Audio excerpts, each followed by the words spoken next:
And I showed the cover of today's Businesswoman. This is a Christian magazine. I'm just going to flip open here. And here's our girl. And I love the quote down here, "To sing is to feel, and to feel is to heal." I'm going to find out all about it. Come on in here, Kelita. Boy, this is great, girl. I know, isn't it nice? This is out of Calgary? Calgary, yeah. Your hometown? Yeah. I forgot that. I know, I'm a Western girl. Wow. Yeah. We're sharing. We're sharing you. But I've been here a long time. Wow, that's quite a song. It's a heavy song. Yeah. I wrote it 20 years ago. Really? I did. You never put it on a CD? I never put it on a CD. Actually, the first pastor, when I came back to the Lord, the first pastor that was at the church I was at, knew of my story, and he said, really, he said, you know, you're going to be able to reach a lot of women if you share openly about that. And he really encouraged me, and I wrote that song, but I've hardly sung it for anyone, and because it's a heavy song. It's not that I haven't shared about that journey, my journey, that part of my life, but it is a heavy song. But I just thought, you know, the time has come. I mean, we read about this horrific thing that's taking place, you know, in our own lives, in the lives of others. Is it 1 in 3 women? I think so, yeah. And in some places I feel that's low. I think so. Don't I mean, you? every other woman. In your case, it was a brother. Yeah. Who was the abuser. Yeah. Were you always aware of that? Did you grow up with the living memory of that? No, I didn't.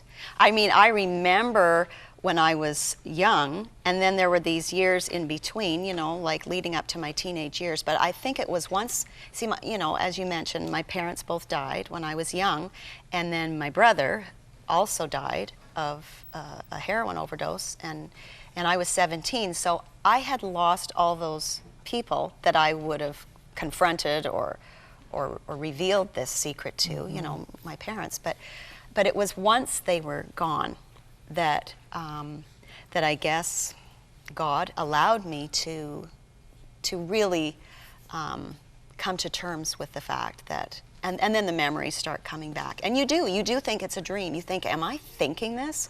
Is this a dream? And you hear so many survivors that think that.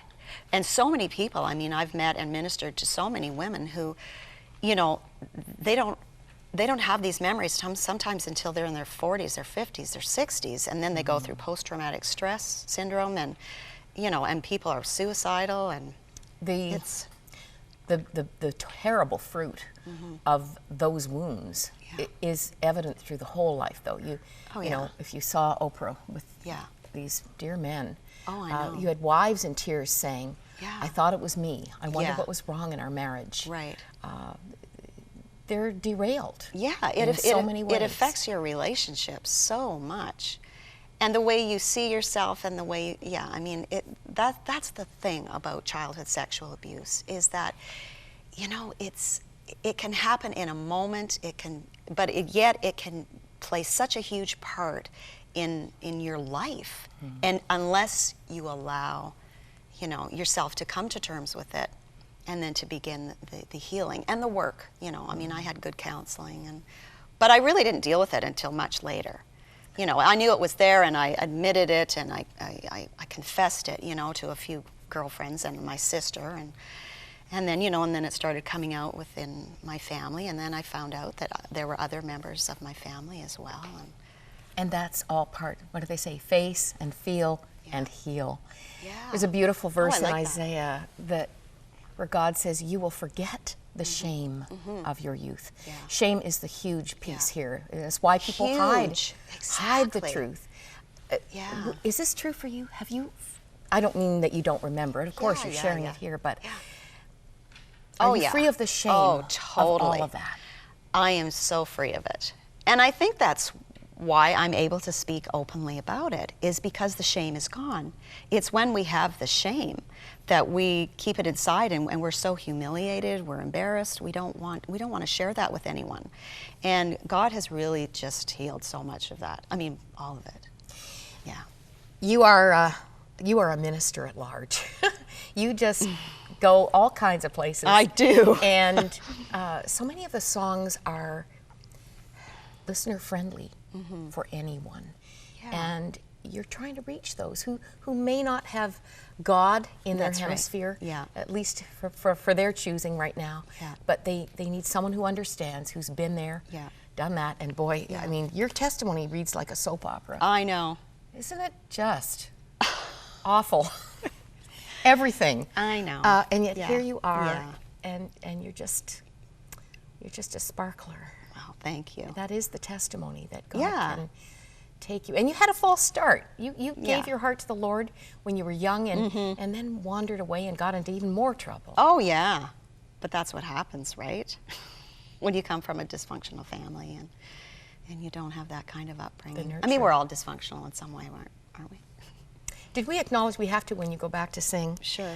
Your wonderful husband, Gord Lemon. Yeah, Gord is with me, I know. And just to clarify, because I had to ask, even though we are sometimes together at women's functions, Gord doesn't travel and sing with you. He's helped to be the music maker. Music is part of his world we've too. worked together on my music for, well, we've been together about 20 years now. And he's produced all of my CDs except this one. I was a big girl this time, and no, really, it's, you know what, doing this project on my own, I worked with another producer who both Gord and I'd worked with before, but really, this is all part of my journey of healing, of me being in a position where I'm confident in myself and my own abilities and the gifts that God's given to me to say, look, you know what, I'm going to branch out, and I love you dearly, honey, but I'm going to do this. I'm going to do this. I need to do this on my own. And I did. So it's another, you know, for the woman.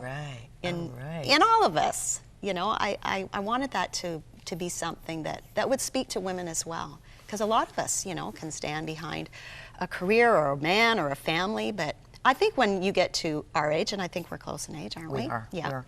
That you get to a point, it's like, I don't know, you don't worry so much what other people think anymore. There's that inner confidence and that security in knowing that at this point in my life, what have I got to lose? You don't have a lot to prove. No. You just I think you get to know and like yourself and be content with that. But in the malcontent part, you're dealing with the empty nest. Yeah, I am. Your little boy's at university. Yes, he's at university. Few tears this month, last month. Oh well, no, September. August. August was bad for me. August? Yeah. Well, I mean, I was a mess in August. Because he was going to go. Yeah, because he was going in September. But that was all part of, that hit me broadside. I was not expecting that. My poor husband, I was crying 3-4 times a day. But I must admit, hormones were involved in that too. It's the midlife issue. Can we talk? Yeah. Yeah, we've been talking. Yeah. Ah, dear. Tell us, we're going to hopefully before Christmas hear more about the other mission, passion of your heart. Yeah. Just remind people about that. Well, actually, you know, every opportunity that I can get, I advocate and try to raise funds for girls in Cambodia that we support with the Ratnack Foundation, with the Restoration Center there. And actually, on the Heart of a Woman CD is a song that I've done here several times called Bella. Yes. And that song, so this is the first CD that Bella, which I wrote about a 12-year-old girl who had been sold by her mother when she was 12. And Bella's she might be turning 17 pretty soon. And she wants to become a counselor now. Wow. She wants to go to university. And so with putting that song on the CD, it gives me another opportunity. And so a portion of the proceeds for Heart of a Woman are going to the work that we do over there. I mean, I can't not. You know, I mean, there are 1.2 million children in the world today who are involved in sexual exploitation. 1.2. You know, every time I read things, I hear stories, I just get more passion, more compassion, more angry about what's going on. And the thing that is the most disturbing is that the reason this continues to be so high is because of the demand. The demand. Yeah. You know, just not too long ago, a few weeks ago, another Canadian from BC was arrested, and you know, for crimes committed in Cambodia.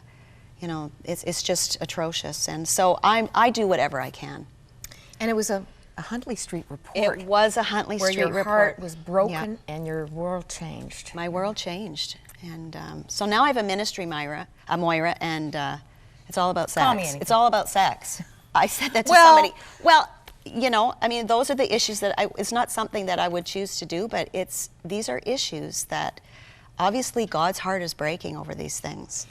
Do you think your heart would have been as captured if you hadn't suffered the journey you did as a child? I don't think so. I mean, you meet so many people who are working in this field, and so many of them are survivors because they have some sort of understanding.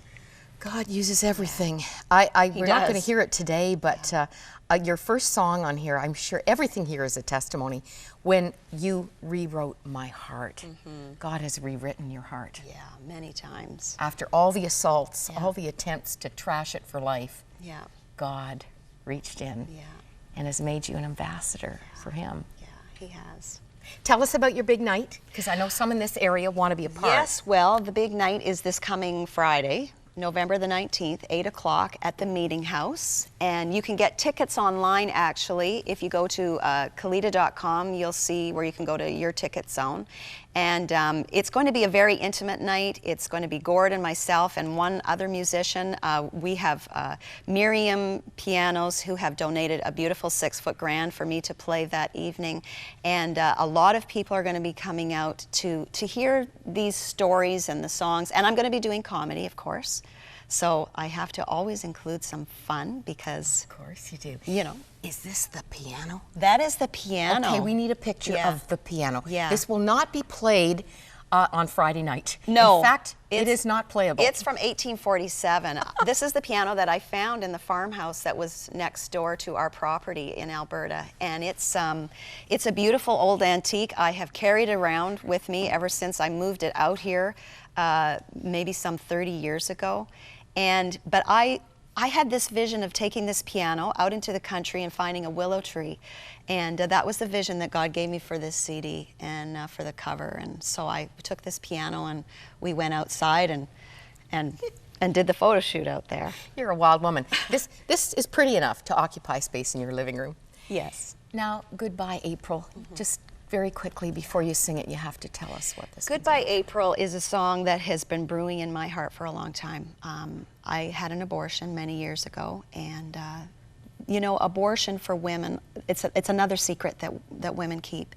And this is about that pain that I think I will always have, that little part of my heart, for that choice that I make and for April is and not for the name of the baby. April was the month that you had the abortion. Yeah.